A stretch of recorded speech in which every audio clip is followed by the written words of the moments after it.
of Mazda. And Mazda had chosen to miss the next round, the Portuguese rally. Mind you, Portugal was billed as a showdown between Lancia and Toyota, a showdown that Lancia won in quite overwhelming fashion.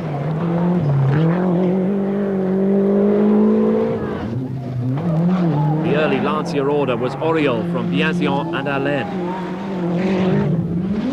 Alex Fiorio in fourth was threatening to make it another emphatic Lancia clean sweep. It hadn't all been gloom for Toyota. Carlos Sainz had led for the first two stages, only to be rapidly overhauled after a puncture. Ewan Kankkunen went off the road and was unable to make up the 16 minutes lost. Bjorn Valdegaard went out with broken transmission. Sainz crashed out. The Toyotas could offer little resistance. There was only a distant challenge from the likes of Marc Duez in the BMW M3. Not liking the changeable conditions, Duez would finish fifth. Ahead of him, a somewhat neater drive from George Fisher in the Audi 200 Quattro would be rewarded with fourth. None of which could prevent another Lancia 1-2-3 for the second World Championship rally in succession. Victory once again to Mickey Biasion, who was showing the style that had given him the world title the previous season. Lancias were in the top 4 places at one point, 9 of them in the top 12. But that was spoiled when Didier Auriol here went out with a broken clutch.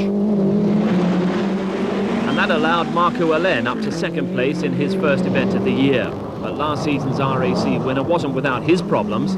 The driver's door here heavily dented after a collision with a tree, which nearly put him out. Third place in Portugal went to Alex Fiorio. 7 deltas in the top 10. Lancia claiming their 49th World Championship victory in overwhelming style. And Biasion's second successive win gave him the clear leadership of the Drivers' Championship with 3 rounds gone. The Lancias were quick, but were they reliable? The next round would be sure to establish that. The Safari Rally on the rutted, muddy East African tracks. Starting and finishing in Nairobi, 4,500 kilometers, the cars taking on a more workmanlike appearance compared to the streamlined machines on the first 3 rounds. And there were 3 Delta Integrales for Biasion, Fiorio and Jorge Recalde.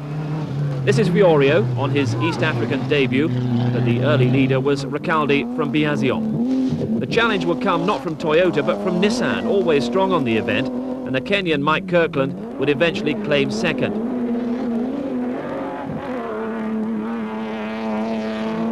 Per Eklund, off the road more than once, struggled to give support, and he eventually went out for good on the 44th stage. 3 times winner Bjorn Valdegaard led the Toyota effort, eventually claiming 4th, and you can see the cautious approach that's required on what is acknowledged as the toughest event on the World Championship calendar. Ahead of him in third, an excellent performance for Volkswagen by Stig Blomqvist. And Volkswagen had entered this event thinking they could win it, and they'd given everything they had.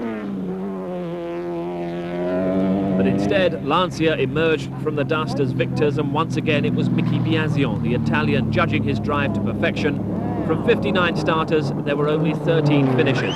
Biasion certainly had his moments of doubt, with big mechanical problems over the last few stages, but he came home for his 3rd successive victory and a 40-point lead over Carlson and Blomqvist as the championship returned to Europe